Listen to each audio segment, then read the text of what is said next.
நிகழ்ச்சியில் நாம் கேட்டுக்கொண்டிருப்பது அழகப்பா பல்கலை சமுதாய வானொலி. இது காரைக்குடியின் முதல் வானொலி.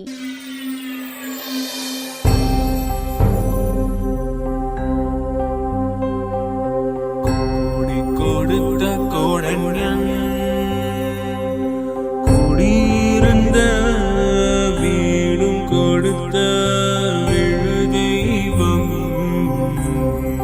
தேடிடும் அள்ளி கொடுத்த அழகன் அறிவூட்டும் வெள்ளி விளக்கு அறிவூட்டும் வெள்ளி விளக்கு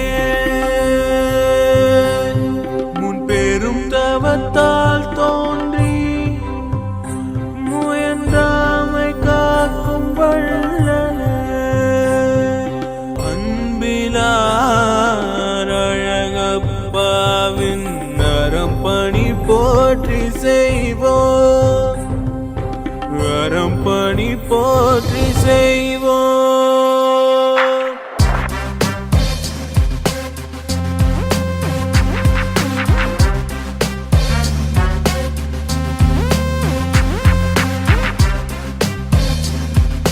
இந்திய அரசு அறிவியல் தொழில்நுட்பத்துறையின் விக்யான் பிரசார் மற்றும் காரைக்குடி அழகப்பா பல்கலைக்கழகம் இணைந்து வழங்கும் அறிவியல் பாலம் புதிய தொடர் நிகழ்ச்சி அனுபவ் திட்டத்தின் பரவலாக்கம்.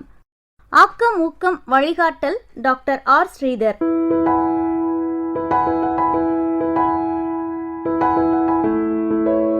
வடிவமைப்பு செயலாக்கம் காரைக்குடி அழகப்பா பல்கலைக்கழகத்தின் சமூக பணித்துறையின் துறைத் தலைவர் மற்றும் பேராசிரியர் KR முருகன் அவர்கள்.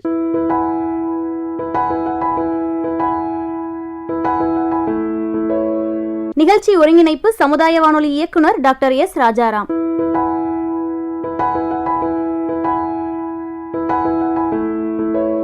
தயாரிப்பு குழு RJ Kamatchi, PL Kaverimanian, S. Rosy, M. Dhanalakshmi.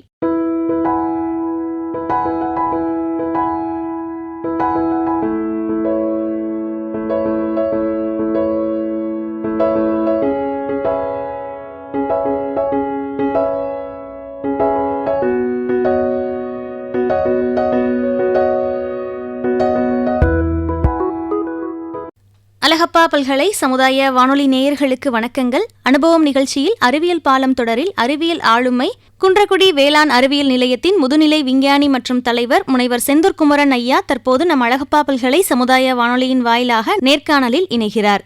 இவர் 2019 மற்றும் 2020 ஆண்டிற்கான நீர்வள மேலாண்மை தேசிய விருதினை பெற்றுள்ளார். சிறந்த சேவையாற்றியமைக்கான மாநில அளவிலான விருதினை 5 முறை பெற்றுள்ளார். FFS எனப்படும் வயல்வெளி பள்ளி வடிவத்திற்கான மாநில அளவிலான விருதினை பெற்றுள்ளார். உப்பு நீரை விவசாயத்திற்கு பயன்படுத்தும் வகையில் காந்த சுத்திகரிப்பு தொழில்நுட்பத்தை கண்டுபிடித்ததற்கான மாநில அளவில் விருதினை பெற்றுள்ளார். குன்றக்குடி வேளாண் அறிவியல் நிலையத்தின் தலைவராக கடந்த 3 ஆண்டுகளில் பயணம் செய்தபோது அந்நிறுவனத்திற்கு 37 விருதுகளை பெற்றுத்தந்துள்ளார். மாநில, மாவட்ட, தேசிய, சர்வதேச மற்றும் விஞ்ஞானிகள் விவசாயிகளுக்கான விருதினையும் பெற்றுத்தந்து அந்நிறுவனத்தினை சிறப்பித்துள்ளார். தற்போது நம் அழகப்பா பல்கலை சமுதாய வானொலியின் வாயிலாக நேர்காணலில் இணைகிறார். இவருடன் சந்தித்து உரையாடுபவர் S. ரோசி.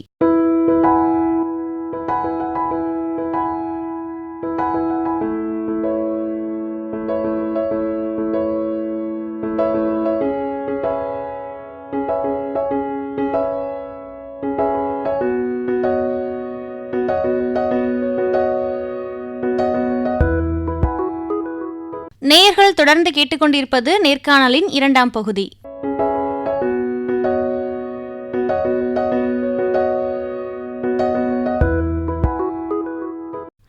குன்றக்குடி வேளாண் அறிவியல் நிலையத்தின் முதுநிலை விஞ்ஞானி மற்றும் தலைவர் செந்தூர் குமரன் ஐயா அவர்களின் நேர்காணலில் முதல் பகுதியை நம்ம கேட்டோம். இப்போ 2ஆம் பகுதியில் முதல் கேள்வியாக விவசாயிகளுக்கான மானியத்தை பற்றி கொஞ்சம் சொல்லுங்க ஐயா. இப்போ பயிற்சி, அதாவது இந்த மானியங்கள் யார் கொடுக்குறாங்க அப்படின்னா வேளாண்மைத்துறை, தோட்டக்கலைத்துறை, கால்நடை பராமரிப்புத்துறை, பட்டு வளர்ப்புத்துறை, இப்படி மாநிலத்தில் இருக்கக்கூடிய பிற துறைகள் அதற்கான மானிய அமைப்புகளை வைத்திருக்கிறாங்க. அப்போ மானிய அமைப்புகளுக்கு உதாரணத்துக்கு ஒரு விவசாயி கோழி பண்ணை வைக்கணும்னு நினைக்கிறாரு. அதுக்கு கால்நடை பராமரிப்பு துறையில் ஸ்டேட் பவுல்ட்ரி டெவலப்மெண்ட் ஸ்கீம்னு ஒன்று இருக்குது. அதில் அவர் இணைச்சிட்டு பண்ணார் அப்படின்னா கால்நடை பராமரிப்பு துறையை கான்டாக்ட் பண்ணணும்.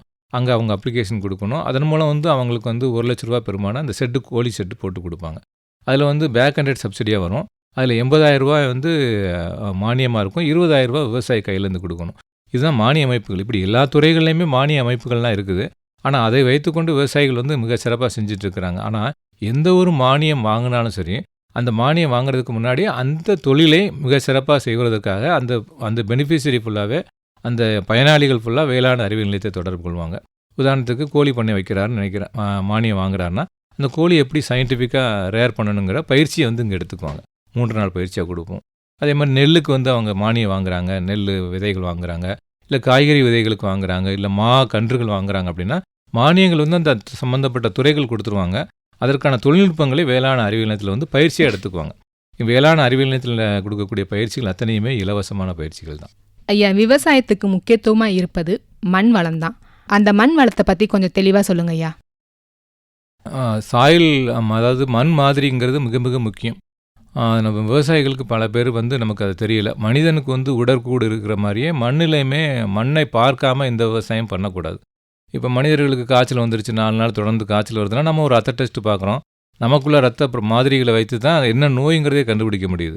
அப்போ மண்ணில் வந்து ஏதோ ஒரு விதையை போய் போட்டுட்டு அந்த விதை முளைக்குமா முளைக்காதா, அந்த சரியான மகசூலை கொடுக்குமா, அந்த ஆய்வகத்தில் சொன்னக்கூடிய அந்த மகசூல் எடுக்க முடியுமா, இந்த சந்தேகங்கள்லாம் வருவதற்கு பின்னாடி விவசாயி என்ன தெரிஞ்சுக்கணும் அப்படின்னா, எந்த ஒரு விவசாயியுமே மண் மாதிரியே செஞ்சிடணும். நமக்கு ரத்தத்தை டெஸ்ட் பண்ணுற மாதிரி மண்ணை டெஸ்ட் பண்ணணும்.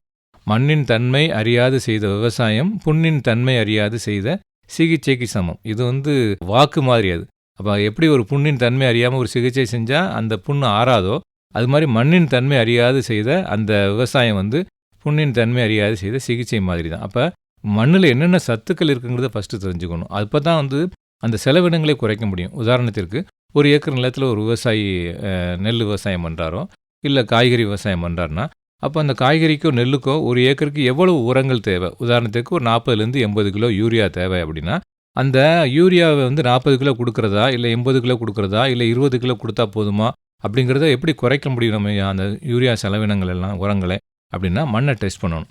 அப்போ மண்ணை டெஸ்ட் பண்ணும்போது தான் மண்ணில் வந்து தலைச்சத்து, மணிச்சத்து, சாம்பல் சத்து, ஸோ இதர நுண்ணூட்ட சத்துக்கு எல்லா சத்துக்களோட டீட்டெயில் நமக்கு வந்துடும். அப்போ நம்ம மண்ணில் என்னென்ன சத்துக்கள் இருக்குங்கிறத தெரிஞ்சு போயிடும். மீதம் இருக்கக்கூடிய அந்த சத்துக்களை மட்டும் போட்டால் போதுமானது.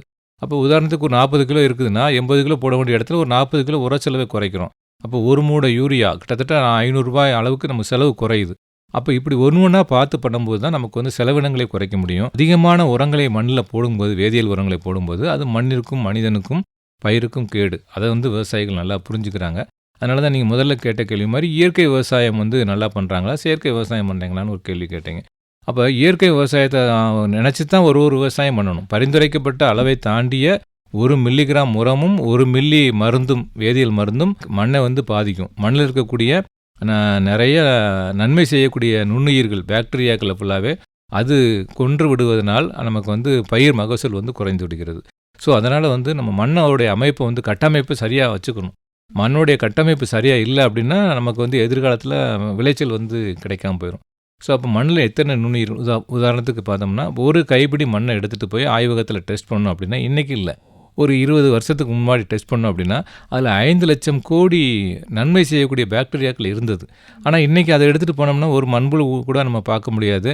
அந்த மாதிரி பாக்டீரியாக்களோட எண்ணிக்கை குறைஞ்சி போச்சு. அப்போ விவசாயிகளுடைய புரிதல் எப்படி இருக்கணும் அப்படின்னா, இப்போ நம்ம போகிற நம்ம யூரியா போட்டுட்டோம், அந்த யூரியாவை எடுத்து செடி வளர்ந்துருச்சு அப்படின்னு நினச்சிட்டு இருக்கிறாங்க. அது கிடையாது உண்மையான நிலை. அந்த யூரியாவை அல்லது சூப்பர் பாஸ்பேட் அல்லது எந்த ஒரு வேதியியல் உரங்களையும் அது இயற்கை வடிவில் தான் செடி எடுக்க முடியும். அப்போ அது அமோனியாக்கள் ஃபார்மில் தான் அந்த யூரியா இருக்கும். அதை நைட்ரைட்டாக மாற்றக்கூடிய அந்த பாக்டீரியாக்கள் மண்ணில் இருக்கணும். அந்த பாக்டீரியாக்களோட எண்ணிக்கை குறைஞ்சி போச்சு அப்படின்னா இந்த வடிவம் பெறுவது குறைஞ்சி போயிடும். அப்போ நம்ம யூரியா போட்டாச்சு, ஆனால் மகசூல் கிடைக்கலன்னு விவசாயிக்கு ஒரு புலம்பல் இருக்கும். அப்போ அந்த பாக்டீரியாக்கள் சிதைக்காமல் அளவில் தான் மண்ணில் உரம் போடணும். அதற்கு மண் மாதிரி எடுத்து கம்பல்சரியாக சாயில் டெஸ்டிங்கிறது மிக மிக அவசியம்.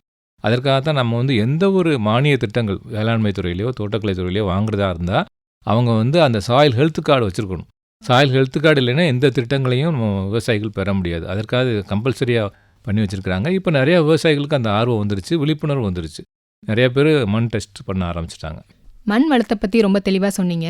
அடுத்த கேள்வி, தென்னை மரத்துக்கு வந்து கல்லுப்பு போட்டால் ரொம்ப நல்லது, நல்லா மரம் வளரும் அப்படிலாம் நிறைய சொல்லி கேள்விப்பட்டிருக்கேன். அதே போல் எங்கள் வீட்லேயுமே நாங்கள் அடிக்கடி வந்து இந்த கல்லுப்பெல்லாம் போடுவோம் மரத்துக்கு, தென்னை மரத்துக்கெலாம். இது சரியான முறைதானா? நல்ல கேள்வி கேட்டேங்க. ஆனால் விவசாயிகளுக்கும் அந்த விழிப்புணர்வு இல்லை. நிச்சயமாக கல் உப்பு போடக்கூடாது. கல் உப்புங்கிறது சோடியம் குளோரைடு. அந்த சோடியம் குளோரைடு போட்டோம் அப்படின்னா எந்த ஒரு தாவரமுமே நீரையும் உரத்தையும் எப்படி எடுத்துக்கணும்னா ஆஸ்மாசிஸ் ப்ராசஸில், அதாவது சவ்வூடு பரவல் மூலம் எடுத்துக்கும் நீரையும் உரத்தையும். எதுக்கு எந்த ஒரு தாவரத்திற்கும் வேருக்கு வாய் கிடையாது. அது வந்து அந்த சவ்வூடு பரவல் நிகழ்ச்சி மூலம் எடுத்துக்கும். அதுக்கு நன்னீர் வேணும். அதுக்கு உப்பு நீராக இருந்துச்சுன்னா அந்த சவ்வூடு பரவலே டோட்டலாக ஸ்டாப் ஆயிரும். அப்போ அந்த நிறைய விவசாயிகள் வந்து என்ன பண்ணுறாங்க அப்படின்னா தென்னை மரத்துக்கு கீழே நீங்கள் சொன்ன மாதிரி இந்த சால்ட்டு, காமன் சால்ட்டை போய் போட்டுறாங்க. அதாவது அந்த கல் உப்பு போடுறாங்க. கல் உப்பு போட்டதோடைய விளைவு என்னென்னா உடனே நல்லா இருக்கிற மாதிரி சிற்றின்பமாக இருக்கும், அடுத்த ஈல்டு நல்லா இருக்கிற மாதிரி இருக்கும். அப்புறம் சப்சிக்வெண்ட்டாக பார்த்தீங்கன்னா ஈல்டு புறம், மகசூல் புறம் குறைஞ்சி போயிடும். ஸோ அந்த விழிப்புணர்வு விவசாயிகிட்ட இல்லை. அதனால் நீங்களும் எங்கே போனாலுமே கல் உப்பு போடக்கூடாது அப்படிங்கிற ஒரு தகவலை சொல்லணும். ஏன் கல் உப்பு போடுங்கிற ஒரு பழக்கம் வந்துச்சு நமக்கு அப்படின்னா, ஆக்சுவலாக தென்னை மரம் பூராமே நன்னீரில் வளரக்கூடிய, நல்ல தண்ணீரில் வளரக்கூடிய தாவரம் கிடையாது. அது பூராமே கோஸ்டல் கிராப், எல்லாமே கடற்கரையை ஒட்டி இருக்கக்கூடிய தாவரம் அது. அப்போ கடல் நீர் வந்து 2500 ppm அந்த அளவுக்குள்ள தண்ணீரை உள்வாங்கி தான் அது தென்னை மரம் காய்ச்சிருக்குது. அங்கேருந்து தான் மைக்ரேட் ஆகி பார்த்தீங்கன்னா கொஞ்சம் கொஞ்சமாக கேரளாவுக்கு தென்னை மரம் பரவல் வந்துச்சு. அதுக்கப்புறம் பொள்ளாச்சி, இப்படி எல்லா பக்கமுமே தென்னை பரவல் புறாமே அந்த கோஸ்டல் பகுதியிலேருந்து வந்ததுனால அது உப்பு தண்ணியிலேருந்து வந்துச்சு. அப்போ அந்த உப்பு தண்ணியிலேருந்து வரக்கூடிய தென்னை நெத்தை கொண்டு வந்து இங்கே போட்டுட்டு நல்ல தண்ணி கொடுத்தோம்னா மரமே வளராது. அப்போ என்ன பண்ணணும்னா அதுக்கு அதோடைய பாரம்பரிய இதை கொஞ்சம் காமிக்கணும் இல்லையா, அதற்காக இனிஷியலாக அந்த சால்ட் உப்பு போட சொல்லி சொன்னாங்க. ஏன்னா தென்னை உப்பு தண்ணியில் வளர்ந்த தாவரம். அப்போ தண்ணி கொடுக்கும்போது நல்ல தண்ணி கொடுத்தோம்னா மரம் வளராதுங்கிறதுக்காக உப்பு போட சொன்னாங்க. ஆனால் இப்போ நம்மளோட இது வந்து பல ஆண்டுகளாக ஆராய்ச்சிக்கு பின்பாக நன்னீரில் வளரக்கூடிய ரகங்களை தான் கண்டுபிடிச்சி வச்சுருக்கிறோம். இந்த மரங்கள் பூராமே உப்பு தண்ணிக்கு வளராது. அதனால் வந்து அந்த பழக்கத்தை மாற்றணுங்கிறது தான் இந்த தகவல். அதனால் உப்பு போடக்கூடாது, காமன் சால்ட் போடக்கூடாது. நம்ம வானொலியில் ஒரு இயற்கை விவசாயி கூட நம்ம ஒரு நேர்காணல் பண்ணோம். அப்போ அந்த இயற்கை விவசாயி என்ன சொன்னார்னா வந்து மண்புழு வந்துட்டு இப்போலாம் அதிகமாக இல்லை அப்படின்னு சொன்னார். எதனாலன்னு கேட்கும்போது செயற்கை உரங்களை வந்து அதிகமாக பயன்படுத்துறதுனால மண்புழுலாம் இல்லை அப்படிங்கிற மாதிரி சொன்னார். அந்த விவசாயி சொன்னது எங்களுக்கு ரொம்பவுமே ஆச்சரியமாக இருந்துச்சு. ஒரு கைப்பிடி நிறையா செயற்கை உரத்தை எடுத்துட்டு அதில் ஒரு மண்புழுவை போடும்போது அந்த மண்புழு வந்து இறந்ததா சொன்னார். அப்போது இந்த மாதிரி செயற்கை உரங்களை வந்து அதிகமாக பயன்படுத்துவதால் மக்களுக்கு வந்து அதிகமான நோய்கள்லாம் ஏற்படுது. இதற்கான ஒரு மாற்று வழி என்ன ஐயா, அதை பற்றி பகிர்ந்துக்கோங்க. ஆமாம், நிச்சயமாக. அது வந்து வேதியியல் உரம் இல்லையா, அப்போ வந்து அது வந்து போட்டால் உடனே துடிச்சு செத்து போயிடும். விவசாயி சொன்னது கரெக்டு தான். அப்போ அவ்வளவு தூரத்துக்கு அந்த மண்ணில் இருக்கக்கூடிய உழவனின் நண்பன் மண்புழு. அந்த மண்புழு தான் உள்ளே போய் காற்றோட்டத்தை ஏற்படுத்தும், அந்த மண்ணு துகள்களுக்கு இடையில் இடைவெளியை கூட்டும், தண்ணி உள்ளே புகுவதற்கான எல்லா நன்மை செய்கிற விடயங்களையும் நம்ம மண்புழு பண்ணிகிட்டு இருந்துச்சு. அந்த பரிந்துரைக்கப்பட்ட அளவை தாண்டிய உரங்களே நிறையா ஒரு மூடை வாங்கிட்டு வரோம், 35 கிலோ அதோடைய அளவு. ஆனால் நம்ம 30 கிலோ தான் நமக்கு பரிந்துரை. நமக்கு வந்து மண் டெஸ்ட் பண்ணதுக்கப்புறம் மீதி 15 கிலோ போடக்கூடாதுன்னா அதை யாரும் அதை பத்திரப்படுத்தி வைக்கிறதுக்கு விவசாயிகள் விரும்பலை. அந்த ஒரு மீதி அந்த 10 கிலோ நம்ம ஏன் வச்சுட்ருக்கணும், அதையும் அள்ளி போட்டுறாங்க. நான் அதான் முதல்ல சொன்னேன், பரிந்துரைக்கப்பட்ட அளவை தாண்டி 1 கிராம் 1 மில்லிகிராம் அளவு கூட வந்து மண்ணிற்கும் மனிதனுக்கும் கேடு, பயிருக்கும் கேடு. எப்படி கேடு? மண்ணை டேமேஜ் பண்ணிடுது. மண்ணை டேமேஜ் பண்ணிடுச்சுன்னா அப்புறம் பயிர் எடுக்கும், அந்த மண்ணில் உள்ள பாக்டீரியாக்கெல்லாம் செஞ்சு போயிடும், மகசூல் எடுக்க முடியாது. தேவையில்லாத நேரத்தில் தேவையில்லாத உரங்களையும் பூச்சிக்கொல்லி மருந்துகளையும் அடித்தோம் அப்படின்னா அது போய் செடியில் போய் உட்காந்துக்கும். இப்போ செடி வந்து எப்படி எடுக்கும்னா வேர் மூலம் எடுத்து அது போய் இலைத்தலைகளை வைப்பதற்கு தாண்டி அது வந்து அதோடைய எக்கனாமிக் பார்ட்னு பார்த்தோம்னா அதோடைய பழங்களில் போய் வச்சிரும். கத்தரிக்காயில் போய் இருக்கும், தக்காளியில் போய் இருக்கும். அந்த ரெசிடியூல் எஃபெக்ட் வந்து நாளுக்கு நாள் கூடிக்கிட்டே போகுது. அப்போ அந்த பரிந்துரைக்கப்பட்ட அளவை தாண்டிய உரங்களும் மருந்துகளும் போடும்போது அந்த எக்கனாமிக் பொருளாதார மகசூல் கொடுக்கக்கூடிய பொருள், அந்த விற்பனை பொருள் வந்து பார்த்திங்கன்னா விஷமாயிருது. அப்போ அதை வந்து ஒரு நாள் சாப்பிட்டோன்னே மறுநாள் காலையில் மனிதனுக்கு மரணம் அப்படின்னா அதை டோட்டலாக நிறுத்திடுவோம் நம்ம. அப்படி கிடையாது. இது வருடம் அப்படியே ஸ்லோ பாய்சன் மாதிரி கொஞ்சம் கொஞ்சமாக போய் வருடம் முழுக்க பார்க்க பார்த்தீங்கன்னா மனிதனுக்கு வந்து லைஃப் ஸ்பான் 80 வருஷம் 90 வருஷம் 100 வருஷம் இருந்ததுன்னா அது ஒரு 10 வருஷம் 20 வருஷம் நமக்கு குறைஞ்சி போயிடுது. காரணம் என்னென்னா நம்மளுடைய உணவு பழக்க வழக்கங்கள், தேவையில்லாத நேரத்தில் அந்த மாதிரியான தேவையில்லாத மருந்துகளை அடித்து அந்த ரெசிடியூல் எஃபெக்ட் இருக்கக்கூடிய பழங்களை சாப்பிட்டதோடைய விளைவு. ஸோ அப்போ அதெல்லாம் குறைக்கணுங்கிற ஒரு விழிப்புணர்வு விவசாயிகளுக்கு கண்டிப்பாக வேணும். ரொம்ப நன்றிங்க ஐயா. கேவிகே வேளாண் அறிவியல் நிலையத்தை பற்றியும் மக்களுக்கு நீங்கள் செய்து வருகிற பணிகளை பற்றியும் எங்களுக்கு சொன்னீங்க. ரொம்ப சிறப்பாக இருந்தது. இத்துடன் 2ஆம் பகுதி நிறைவடைகிறது. இதைத் தொடர்ந்து இந்நிகழ்ச்சியின் அடுத்த பகுதியில் கேவிகே செந்தூர்குமரன் ஐயா அவர்களின் நேர்காணலை கேட்கலாம். நேயர்கள் தொடர்ந்து இணைந்திருப்பது அனுபவ நிகழ்ச்சி அழகப்பா பல்கலை சமுதாய வானொலி. நன்றி நேயர்களே.